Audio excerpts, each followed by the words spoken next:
Jason, how are landlords feeling about upcoming EPC regulation changes, and what, if anything, are they doing to prepare for the target date? Well, I certainly think that it's a question of when rather than if now. So I think we've been in consultation for so long and it's been very confusing for landlords and even for brokers and distributors like ourselves. But I think there's a pragmatism that we're seeing with the landlords, and we are seeing them take action. So I think nearly 25% of landlords in your recent study actually indicated that they were reinvesting their rental income into the retrofitting, and there's only one way that the costs are going to go when it comes to actually making the necessary improvements, and that's upwards. So I think encouraging landlords to take action now is something that I think the broker community really needs to embrace. And what was interesting with the survey that we conducted is that 63% of landlords had noted that they were positive about these upcoming EPC changes, because not only potentially improved energy performance could attract a higher rental, but also, in addition to that, they're starting to prepare for the future, spread the cost out so that they're not hit, as you say, with fines if they leave it too close to the end date, but also contractors just might not be available at that time. Well, I think tenants are going to start putting the EPC thought process into their selection criteria. So I think, as I say, taking action now seems sensible. And I think what we are starting to see with the lender community is we're starting to see a variance in, whether it's pricing or criteria, which actually is becoming a bit more meaningful. So, so I think lenders can start to be selected based on some of these edges, whereas maybe that wasn't the case in the past. And it's certainly what we're doing here at Together is we can provide funding solutions if their energy rating isn't at the right figure at this moment in time, with the intent to do the work. So they could take out, bridging finance, for example, to undergo the works prior to refinancing onto buy-to-let.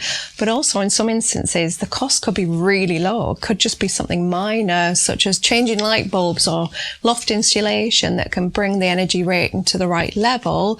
So in those instances, we could just look at straight on the buy-to-let term product as well to help ease the costs for the customer. Well, so certainly bridging is, it's not just that auction product that it once was in years gone by. And I think, light refurb or heavy refurb, it's certainly a brilliant solution in the right circumstance. And again, going back to this education point, whether it's educating the landlord or educating the broker community, I think, the tools are there to find the solutions that are actually going to be required. So on the topic of the Renters' Rights Bill, what impact do you think this is going to have on landlords and tenants in the future? Yeah, look, I know it's been a big topic, and I think we're seeing the majority of landlords again embracing the fact that there's going to be change, and although it's going to bring its challenges, which I'm sure we can touch upon, I think there's, as long as there's a real fairness when it comes to maybe the situation when there's non-payment of rent or when there's maybe antisocial behaviour, I just see the bill in general being embraced. So in the research that we've undertaken with landlords, 62% were positive about the bill, which is great news.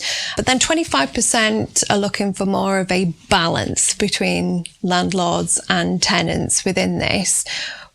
What regulation within the bill do you find the most concerning, Jason? So what I'd say, Michelle, is just with the removal of the fixed tenancies, it potentially affects the affordability. And we both know how important the affordability aspect is to the buy-to-let aspect of lending. So I think that probably is the biggest concern that I've actually got. Yeah, and I think this is where probably specialist lenders can really bridge that gap on looking at a more flexible affordability assessment should the high street find challenges with that.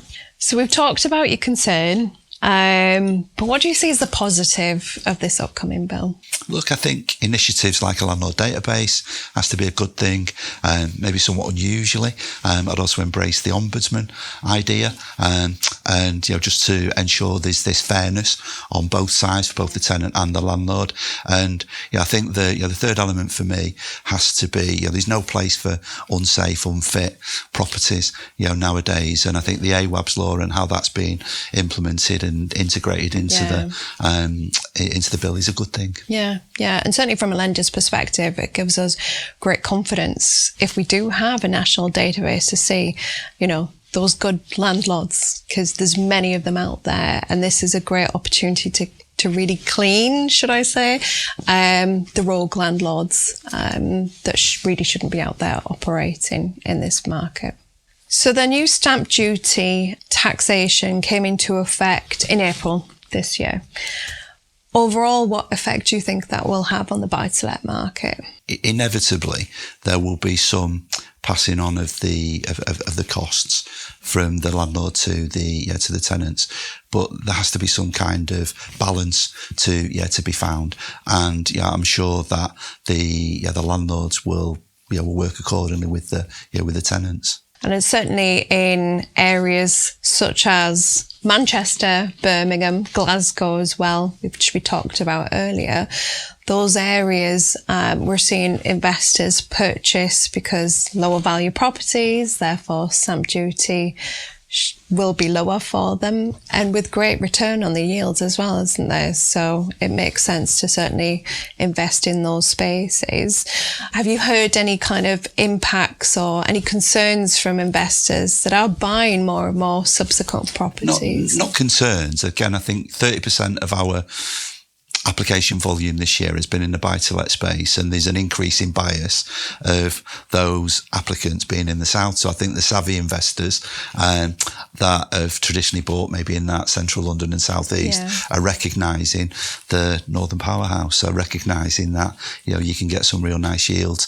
And I think it's just finding that balance as a touch on in terms of not being too greedy and just making sure it's there's a fairness to what is charged. Yeah. So whilst we started off talking about challenges and concerns to landlords, the outcome is a lot of positivity with these upcoming changes in the buy-to-let market, isn't there? For sure.